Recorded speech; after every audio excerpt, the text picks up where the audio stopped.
Hey, what's up, guys? Toogie here, back again with another episode of Draft to Glory Goon Squad.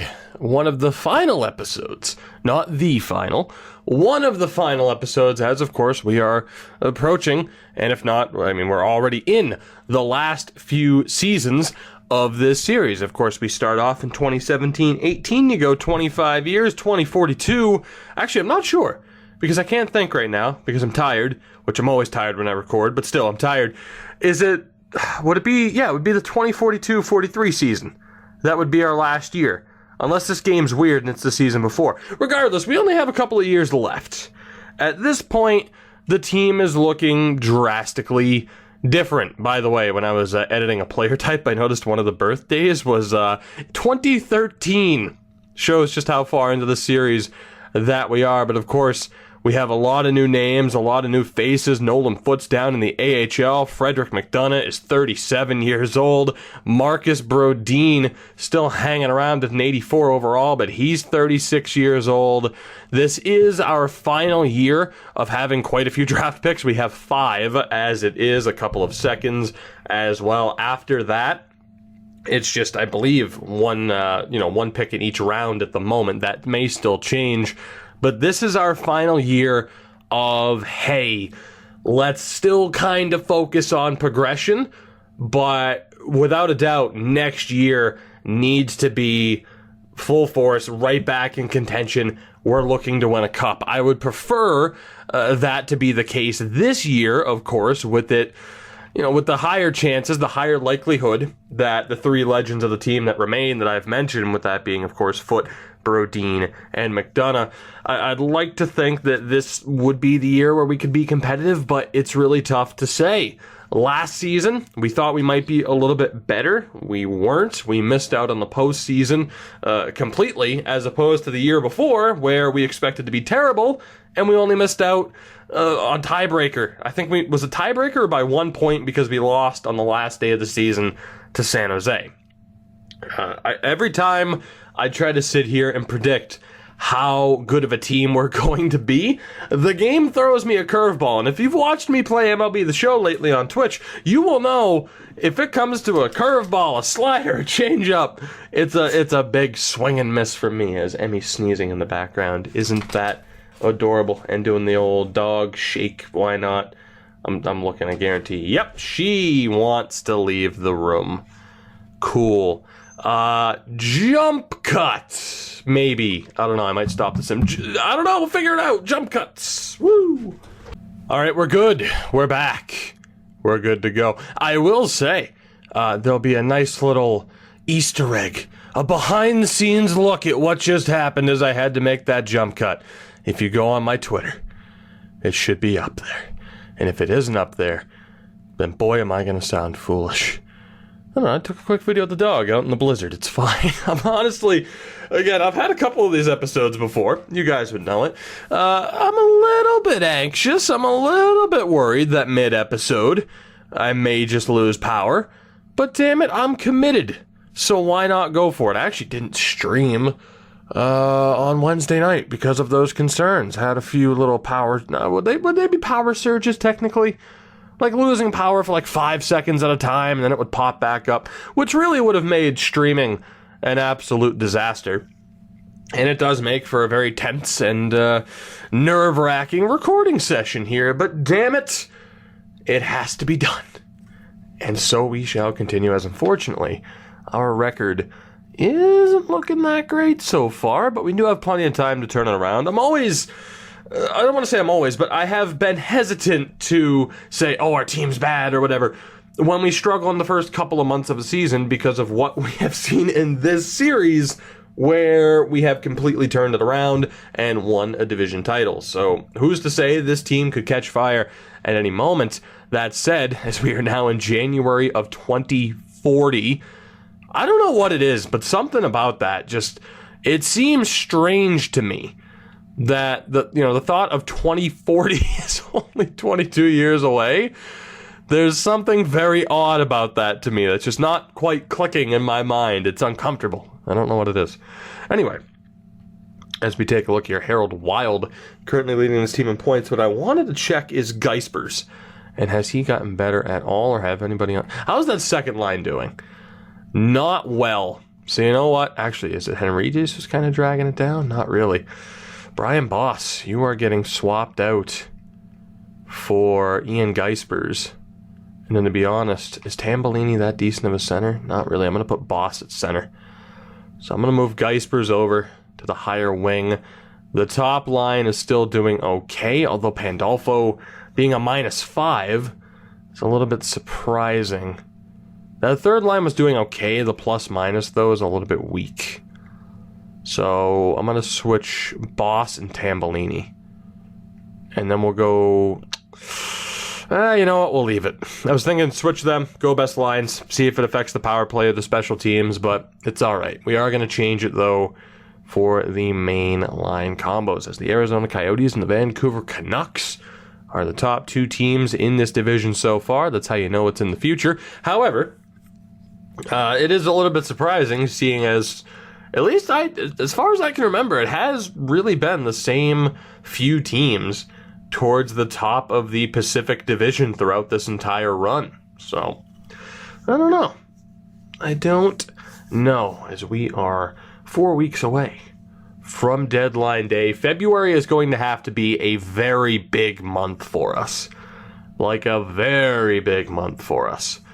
And we'll see what happens here. I'm not sure what this pause is about. Of course, we don't have any deadline options or any trade options, waiver options. All of that, of course, is turned off. So it's kind of weird when you get those pauses every once in a while. Injuries are turned off as well. So regardless, we've been on a nice little stretch since this month has began. We have a 5-game point streak. It's 6 games now. It's going to end here any second. There you go. We lost to Tampa. Not bad, though. A 7-game point... No, wait. What the hell am I talking about? A 7-game point streak. It was a 6-game point streak. It would have been 7 had we not lost to Tampa. However, it pretty much means jack shit because we went on to lose 5 straight games, only getting 1 point out of 5 games. We do rebound with another win over Vancouver. I don't know if I should say another win. It's at least a win against Vancouver. But that was certainly a tale of 2 halves of the month. First half of the month went wonderfully. Second half of the month was pretty much a disaster. So, what are you going to do? Conflicting feelings so far, as I'll actually shout out the Gulls for the first time this episode. 30 wins. 30 wins on the season as they are fighting for a playoff spot. Of course, I mentioned I'm not really sure what to expect, but needless to say, I would be disappointed at the NHL level if we came that close to making the playoffs with a bad team, and then you factor in the progression over the past 2 seasons. If we don't make the playoffs at either point over the past 2 seasons, like, what would be the main factor to that? Would it be EA voodoo? Would it be every other team in the division just kind of being terrible? Like, what would it be, as we've now lost 7 straight games? 7 straight games, and that will pretty much end our season. So, I said this was going to be the last big draft for us in this series, unless we end up with a very high pick. But of course, we don't want to end up with a high pick beyond this draft, because of course that means that we still suck, and we're running out of time. So let's take a look here. I'm sure if it's not already confirmed, yeah, we have 69 points. We are done. We are done. So yet again, for the 3rd or 4th straight year now, at least the 3rd straight year, we will miss out on the playoffs. And while I'm sure some players had some good progression, again, we'll have a high, our pick will be a high selection on top of the other 4 first-round picks that we already have. While that's nice, there is a real danger here that we are going to lose McDonough, Brodin, or Nolan Foote. I'd say Nolan Foote is the biggest at-risk player given his age. Harold Wild led this team in points with 51. We'll take a look here. Pandolfo had a pretty decent season, 45 points. You can see the plus-minus is pretty bad, though. Castle's 48 points. And, of course, Wild with his 51. Geispers did okay. I'm a little bit concerned he's only showing up as a 79. Logan Pratt actually had a very strong season. Henriques did well. Tambellini did well. I know he had power play time. I'm not disappointed with a lot of these point totals. It makes me think, like, was it the defense? Oh, my God. I tried McDonough and Castonguay as a pairing, and in fairness, just our defense isn't gelling. Not at all. The third pairing was fine. Plus minus wise, the first two pairings got shelled. Absolutely shelled.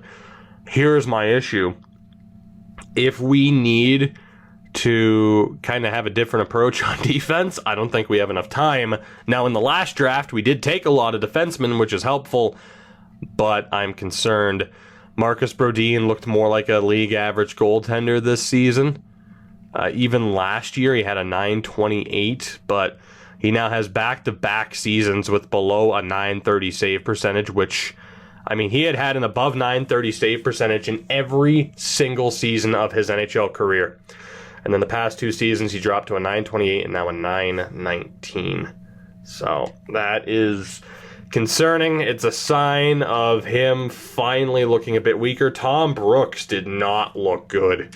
So I guess for Brodin to look as good as he did behind this team, which again, you would have thought this team would be a little bit better, especially with the defense on paper. So I'm not sure. Like, do we just say, hey, the defense didn't gel and the goaltending suffered as a result, or was it the goaltending? I mean, if you're going to say one in favor of Brodin doing really well, all things considered, then you got to kind of forgive Brooks for having an uncharacteristically bad season. And of course, Pettinger was there just as a cap dump, so to speak, or the opposite of a cap dump. Let's go ahead, actually. We'll take a look at the AHL stats, because I do believe they're in the postseason. Let's look here. They did, in fact, make the playoffs, so we will follow along with the Gulls. It'll be a little bit easier just to take a look at the highest scoring players on this team. That's one thing that we've really been missing, is any sort of competition from this team. 350 point scorers, point getters, Nolan Foote with 46 points. The goaltending was Tacker and Jaden Platt, both of whom did very well for themselves this season. So, talking about the lack of success with the Gulls, we may, in fact, just see some success, but I'm not going to get my hopes up too much, considering how rough the playoffs have been to us just in general in this series in the past few seasons. So I'm going to sim the first three games here. They're playing the Stockton Heat because we cannot escape the Calgary Flames. They just lost to Stockton 3-1 on the last day of the regular season. They split the first two games and lose game 3. So it's a must-win situation here in game 4 on home ice in San Diego. Can we walk away with the victory? First period, not an ideal start. Allison and Eddie. Second period, Plant gets a goal back. Third period, and that'll do it. They had a goalie named Jay Curry, and he shut the door. Oh my God. And just like that, yet again. I know I didn't hype it up too much. You can't blame me, though, for being, I guess, pessimistic would be the accurate word there about our chances. I would have been more into that. I would have taken my time simming through had we made it out of the first round. But talking about the ability of both of these teams to make it out of the first round in the past 5+ years, it hasn't been there. So I couldn't fake like any sort of excitement level for that. Had we gotten out of the first round, maybe I would have gotten into it, but I pretty much had the feeling of what was going to happen there, especially when we went down 2-1 in that series. So no playoffs for the Anaheim Ducks. The San Diego Gulls, despite a 43-win season, are eliminated in the first round. The Stockton Heat did go on to win the Calder Cup. The Detroit Red Wings have won the Stanley Cup. I think that's their first cup all of these years later, as we'll take a look at a couple of different stats here, and as well the progress reports, before getting to the draft lottery and retirement news. So the Red Wings beat the division title-winning Vegas Golden Knights in 6 games in the final. The Knights pretty much steamrolled their way to it, beating Calgary in 6, Arizona in 5, and Chicago in the conference final. They swept them. So, actually here, let's take a look at what the Red Wings look like at this point, shall we? Including Blake Lamb, who had 26 points in this postseason run. They had Blake Lamb, Matt Miura, Danny Hatcher, Harold Jacobs, Todd Tham, Vladimir Kennins, Devin Pyatt, Pierre Boudin, Joseph Heinout, Billy, I've never seen that name before, Benjamin Reeves, and Maurice Langlois. Langlois? I do not know. On defense, Patrick Eliash, amazing. Sergei Ponikarovsky, Mikhail Perez-Hogan, Julien Clos, Devin Grumet-Morris, and Ruslan Afanasenkov. One of the defensemen we got rid of so that we didn't have to pay him a boatload of money. And he wins a cup in Detroit. In goal, they had Lars Soderstrom and Milan Kubis. Neither of whom they drafted. So there you go. Detroit Red Wings, your Stanley Cup champions. Let's take a look at the awards to kind of wrap up this season. The President's Trophy actually went to Vegas, so they very nearly had about a perfect season as you could get. Hobson with an Art Ross, Drury the Hart, Chen wins the Norris. The Calder went to Pratt, so we have, I believe, just our second Calder winner in this series. If not our first, I feel like that's our second. Pratt gets the Calder. Soderstrom the Conn Smythe. I'm pretty sure it's going to be our only award, and indeed it is, but way to go, Pratt. Getting that Calder, the low elite potential player. Will we see anything in the AHL? No, we will not. I mean, it has been very, very sparse. Very few and far between, if at all. I don't know if we have any AHL hardware, including individual awards outside of maybe like the equivalent of the Masterton Trophy winner in the first season. Because, of course, Melvin Hobson led the way. Evan Rafalski, Henrik Wieding, Kent Andrechuk, and Tyler Jaspers. One of the players I wouldn't have been against getting at some point. But there you go. The season is in the books. Let's take a look at the progress reports for this year. This is going to be crucial because I have a feeling we are going to lose someone to retirement. So first things first, Freddie down to an 87 overall now at 38 years old. This could be devastating. Oh boy. Geispers is an 80, playing like an 83. So not bad. Decent progression from Geispers up to a legit 80. Of course, there are other examples of Wild playing like an 83. I'm only caring about Reds and Greens. Del Monte up to an 80, playing like an 81. Henridius is a legit 80. McChesney is a 79. Brodin is a legit 75 overall who's playing like an 80. He's done. He's done. I don't think Marcus Brodin survives this offseason. And if he does, he might be dropped to the AHL.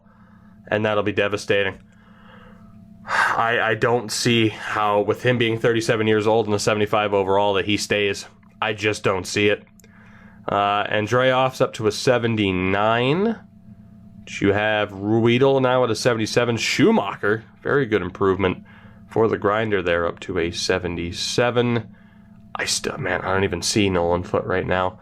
Rogers is a 74. Frazee, Devin Frazee up to a 74. That is huge for us.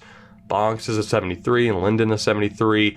Nolan's down to a legit 73, playing like a 74. I think we might lose all three of them. Sloan's up to a 71. Grigorenko, also good improvements. So both goaltenders for the future are at least in the 70 range. That's not terrible. Nichols with a little bit of improvement there, the 2-point improvement. 3 for keeping, 3 for Winnick as well. But I think, tragically, we are going to lose some legends here. I think it's going to happen. So let's take a look here. Not at Tom Brooks. Whoops. Well, we can look at Tom Brooks. Let's see the face behind the mask of Tom Brooks. Because it might be his last season here as well. There you go. The long-haired wonder, Tom Brooks. He's been one of the better backup goalies. Like, he's not going to be a Hall of Famer in the series, but he's done very well for us. If we want to talk about Hall of Famers for this series, I mean, here you go. The list may very well start right here. Marcus Brodin. He's got gray hair. I don't know if he started off with gray hair. He probably did. Marcus Brodin. You absolute legend. You surefire first ballot Hall of Famer, number 33. We might just retire that number. Wow, I think he's on his way out. Frederick McDonough, now 38 years old. You might be getting your last look at our fearless captain. He hasn't worn the C for long. Nolan Foote had it before him. But there you go. Frederick McDonough, as big of a legend as this channel may ever have. If you want to talk about the first name that comes to mind for legends of this channel, I think for me, he's eclipsed Essa Hall, just for what he was and how crazy that entire situation was, of how we ended up with him. And then we go to the AHL, and we take a look now at 39-year-old Nolan Foote, who may also be on his way out. We gave him the captaincy down in the AHL. He's got a hell of a forehead, and he has a hell of a career. Or he's had a hell of a career. He has a hell of a career to look back on. A Stanley Cup champion here in Anaheim. Before we get the potentially bad and devastating news, let's see if we can get some good news. We have 5 first-round picks. Let's see what happens with those selections, including, and I'd say most importantly, our own first-round pick. Here we go. What's it going to be? Where will these picks fall? Oh, God, come on. We have the number 1 pick. Oh, my God, we did incredibly well. We did incredibly well. We get the number 1 pick from New Jersey. The 3rd overall pick is our own. We have the 6th overall selection from Washington. The 8th overall selection from Pittsburgh. 4 out of our 5 selections are in the top 8 of this draft. Holy shit. I mean, I targeted New Jersey, Washington, and Pittsburgh for good reason. We have the Minnesota pick. Obviously, I'm not sure where that is. It's going to be later on in the draft. But 4 selections in the top 8, 2 in the first 3 selections of this draft. We still left it up to chance with the lottery for good reason, and it paid off. We won the lottery, to say the least. The question is, will the players we get, will that be too little too late? And it very well could be. So with that good news, let's see what happens. What will happen to our legends? That is the question. Oh, what's going to happen? I'm so worried. View retired players. And Nolan Foote retires. Freddie is safe for 1 more season, but Nolan Foote retires at 39 years old. Damn. Look at the amount of games played, though. 1,471 career games. He finished 8 assists shy of 600. Easy for me to say. 865 career points. The number 1 overall selection in 2019. His career comes to an end. He spent his last season with the San Diego Gulls, putting up 46 points. He had what I can assume to be, I mean, it shows his first season in the AHL, but then it cuts to 2031. EA, can we please fix that and get full? I mean, I know I've asked for it. A lot of people have asked for it. I'd love to be able to look back at every single season, but round of applause. Golf claps, guys. Golf claps for Nolan Foote. What a great career. The question is he alone, or is Marcus Brodin joining him? And Marcus Brodin is still around for 1 more season. So Nolan Foote retires. We still have Brodin. We still have McDonough. As Svechnikov retires, but more importantly, golf claps for Jay Graves, a potential Hall of Famer for this team as well. He'll absolutely be in the voting. He finished with just under, or not just under, but 1,548 career games played, just under 700 assists, 1,054 points between the Anaheim Ducks and the Nashville Predators. Jay Graves retires. He is not the only familiar name to have retired, as we have Zach Aronson, who at 37 years old retires. He finishes his career as an Oiler, just shy, 3 points shy of 500 points. So many players, so many familiar faces are retiring. Do we have anyone else? Reginald Bertram retires on Vegas. That guy was a pain in the ass to deal with for a very long time. Mika Koskiranta retires at 35 years old. 574 career NHL games with 208 points. Another familiar name goes down. Neil Green retires out in Minnesota. 574 career games played as well. 180 points. Gustafsson as well. Basically my fourth line for a while. Stefan Gustafsson retires. 410 games played. 150 points. And from there... no, we have another one, don't we? No, Greg Finley's not ours. It was Seth Finley. Seth Finley was our player that retired.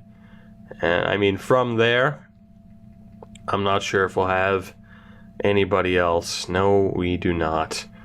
So, 1 out of 3 ain't bad. Rene DeRocher retires out in Colorado. Thank God.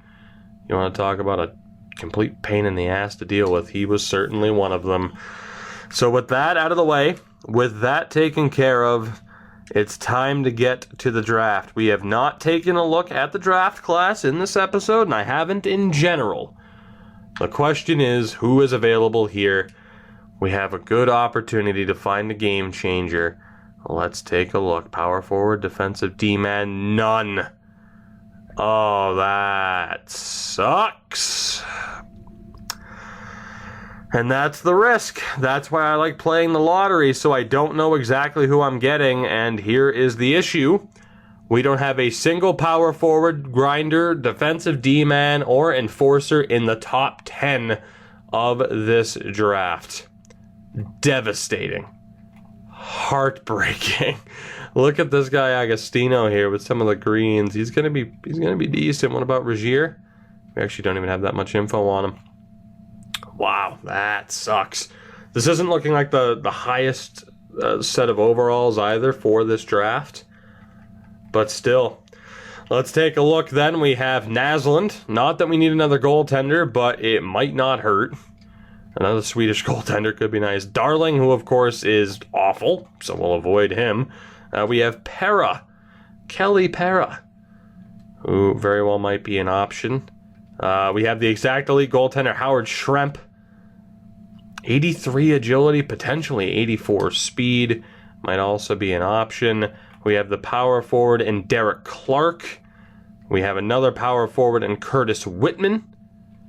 Is that 5? I believe it is. All right, so let's take a look here. I mean, I know that I'm going to be getting basically anybody that I want here. The question is, who do I go for? Do I worry about a goaltender, or do I just settle for Pera, Clark, and Whitman? Which, to be honest, we do need the forward help. We don't necessarily need the goaltending help. Just the question is, would someone like Schremp be high enough in overall that he might develop in time? Which is the same reason why we took the other goaltender that we took last year. So, that is the question. Do I go for another goaltender and hope that he's half decent? It sucks to have to go off the board here, but it's our only option. I want to take a look at the goaltending. So we have Frazee and Grigorenko, both medium elites, 20 years old, low 70s. Oh boy, I feel like I have to go for that goaltender. I feel like I do. I feel like I can get everybody, but I kind of want to make sure I get the goaltender. Because of course, you know, I mean, it's going to throw it out of balance here with how I'm going to be selecting these guys off the board. You know what, we might not need it, but with how Brodin's declining, man, I don't know how good he's going to be to start, but I'm going to take Howard Schremp first overall. He's a 62. All right, well, it was worth a shot. It was worth a shot, as Polasek's an 80. He goes second overall. And now we'll focus on the power forwards. Why not? It was worth it just to see what we potentially had with that guy. I'm going to go with the American here, Kelly Pera, as our next selection. And, God, medium top 6 is fine, but he's a 59 at 18, hopefully. At least at 18, but he's a bit of a ways away. Then you have Regier, Conan, Yeah, this was worst case scenario. We need the prospects that we already had to carry the weight. That's the only way we're winning a cup. That's the only way we're getting back into contention. I'm going to take Derek Clark here, the Canadian, next with this selection. Again, medium top 6, but he's a 58. So we have 3 very good potentials. They're all lower overalls. As Agostino goes to Carolina, we will get this next guy here with the 8th overall pick.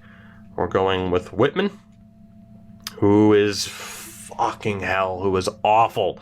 Medium top 9, 56 overall. We take him 8th. Yeah, this is what happens, but this is the way I wanted it. I didn't want to end up with guarantees, and needless to say, I haven't, as the Minnesota pick is way down the line. Bertuzzi had high starter. It's pretty good. He's a 62. You had Gleboff. Darling was garbage. I just want to see if there's anybody I missed out on, which would be an outright disaster to have missed out on anyone. Nasm was also medium elite, but he was a 54, so I at least took the right goaltender. Aside from that, though, for the limitations that we have in this draft with player types, and now that I've stopped doing the 1 exception per draft rule, we're screwed. Which, to be honest, I don't think there's anyone who really would have fit the bill. Yeah, Paul's at 5'11", I wouldn't have taken anyway.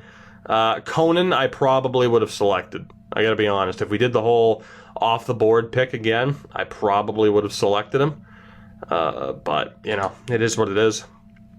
Which is funny, really, because I'm not sure how big of an effect did that have. We definitely had some, you know, members of our cup-winning team that we, you know, had as an exemption pick, where it's like, okay, you guys basically said, or at least a decent amount of you said, hey, you can have 1 pick per draft, which, you know, we took advantage of. But how many of those people were even on the cup-winning team is my question, as we have Adrian Wall and Lou Brain. Well, I mean, his name is Lou Brain. I might have to go for him. Who else are we going to have available here? Later on, that defensive D-man is garbage. We have Nemish, Reginald Nemish as an option. We have Bathgate, who's terrible, unless he's a high top 9, but there's no real guarantees. We have Torsten Nicholas, who might be the pick. We also have Simon Caron, who, oh boy, would actually be a pretty decent pickup for us. We do have, 3 picks here in the second round, if I'm not mistaken. So there's also Junior Leach, 20 years old, high league interest. There's Gilbert Benin as another option. Boy, all right, well, I'm going to go for Lou Brain here. Let's hope he's half decent. Nope, not really. Not really. Boy, those last 2 picks of the first round really put it into perspective. Don't it? Donut. Oh, God. That could have gone better. That could have gone better. As you had Budai. Wall was high 7th. So I knew he was going to be a low overall, which is why I didn't take him. So it's like, well, let's hope Lou Brain's any better. He wasn't.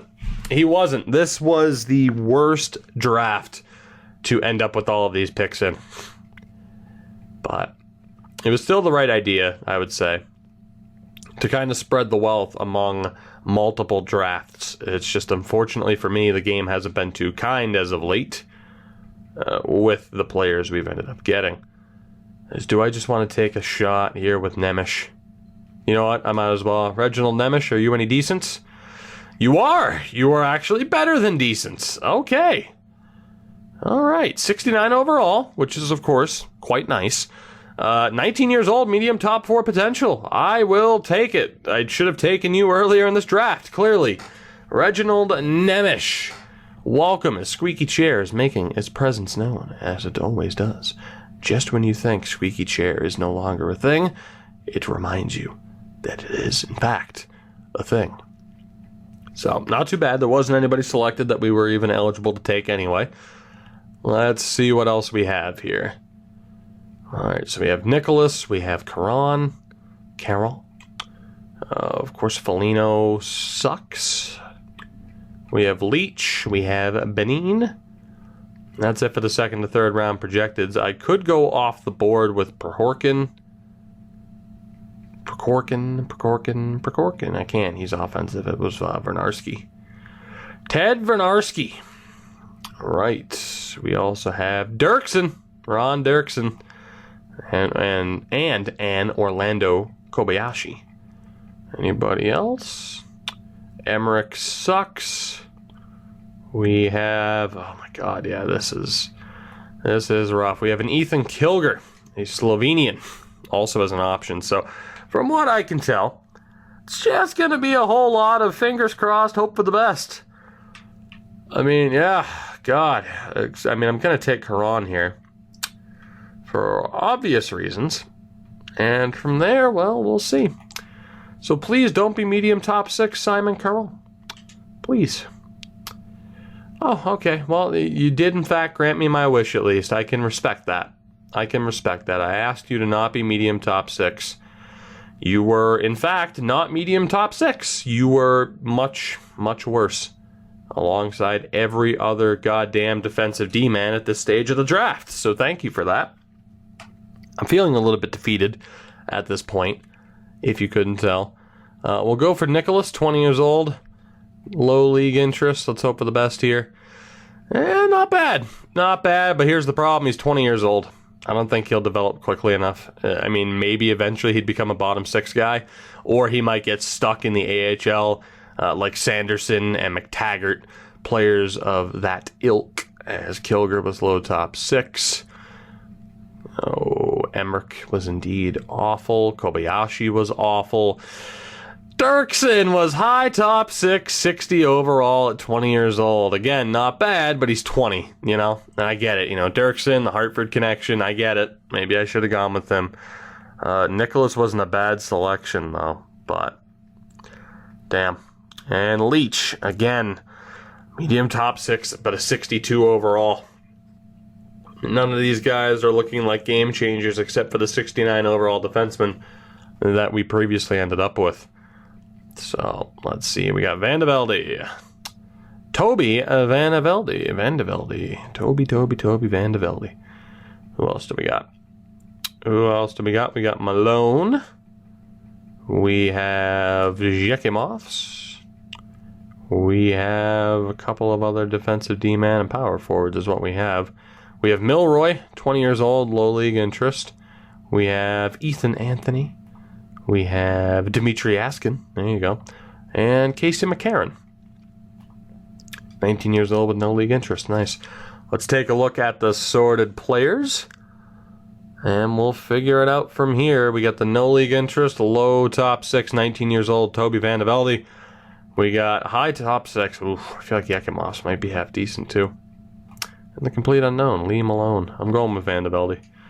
Please work out for me. Nope, you were hot garbage. All right, well,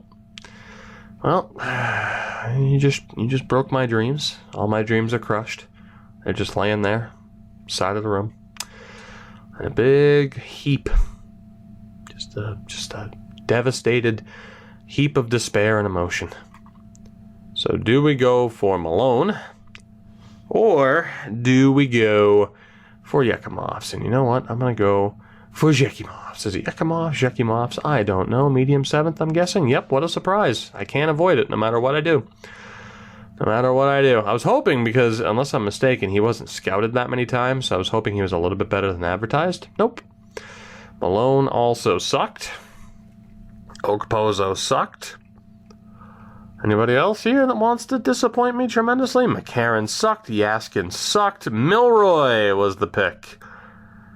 Milroy, who, if I'm not mistaken, was he 18 and... no, he was 20 years old with low league interest. That's what he was. Evan Milroy was the pick. And cue the comment section. I told you should have picked him. You should have listened to me. If you listened to me, you would have known. I'm not saying anyone specific. Calm down. Oh, boy. I took a risk with a different player. Didn't work out. So we have Vishnevsky. We have Letipov. We have Forstrom. We have Ellington. And we have Sidhu. Any others? Well, let's all fit the 6th. So let's see. We have Sidhu. We have Steven Getzlaff, 19, with no league interest. We have Philip Asham.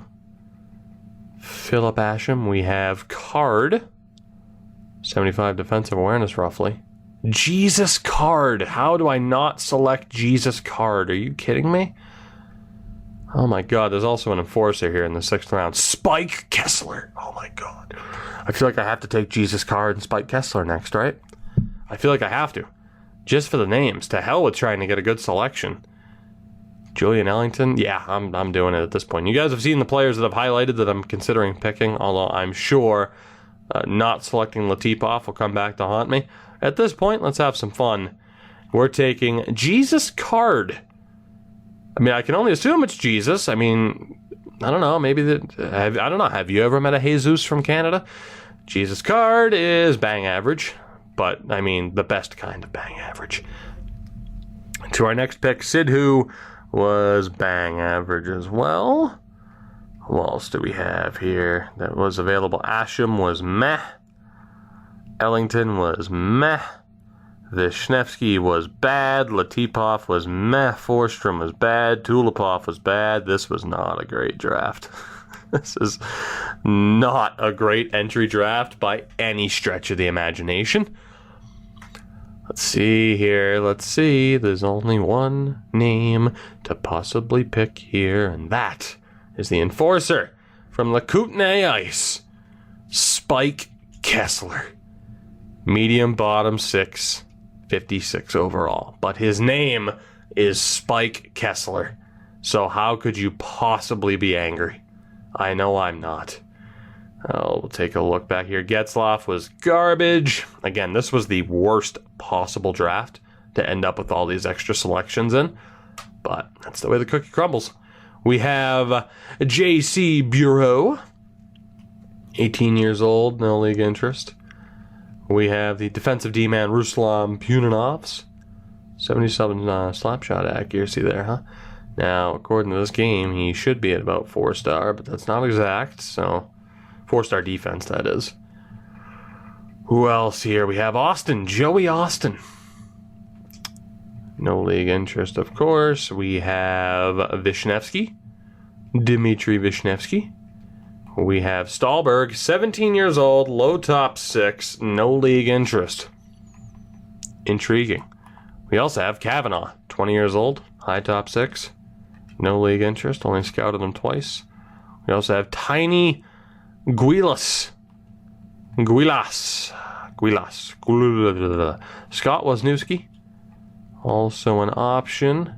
Who else do we have for scouted out players? We have Rod Stolars. We have Riley Jovanovski.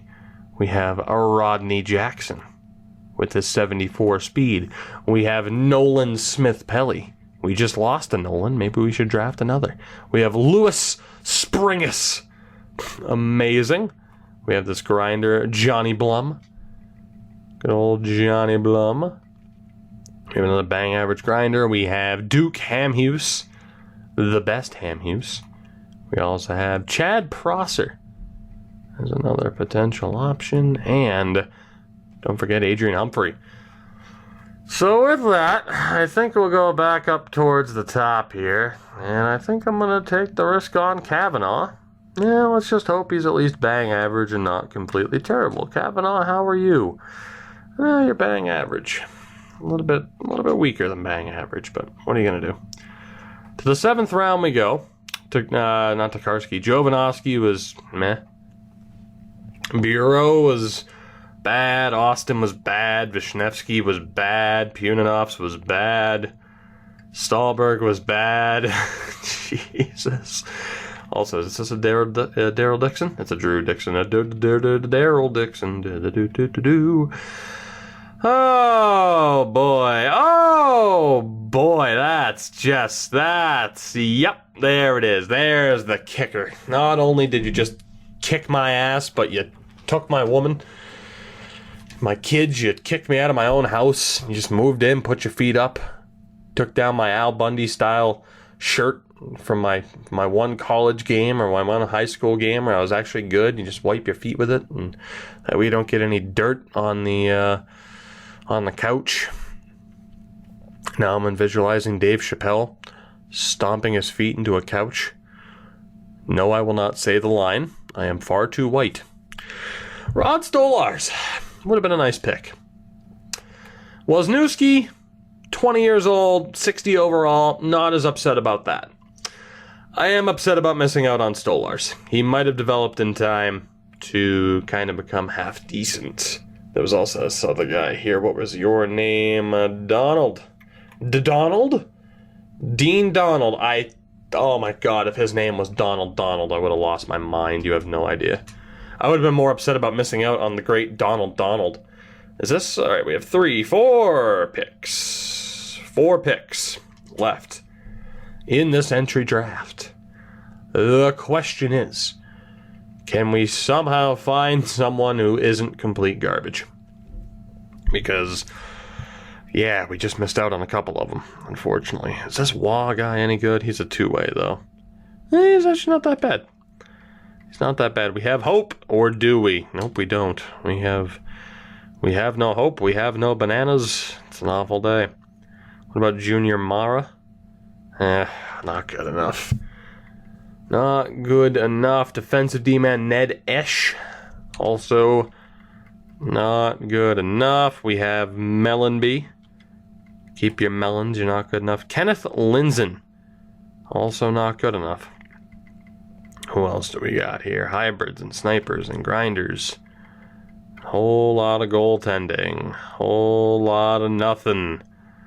Whole lot of nothing. And what about Smith? Dylan Smith. Not quite. At least not from the info that we have on him. What about Tom Farrelly? Nope. Oh boy. Well, looks like we're just going to be selecting one of the upcoming players. You know, someone who's expected to be drafted. Unless we go for Bob Dorsett, another enforcer who's going to be awful. But that's okay. We have Kip Odell. No, we do not have Kip Odell because he's garbage. What about Williams? Will Williams. That's one for the all-name team. Good old Will Williams.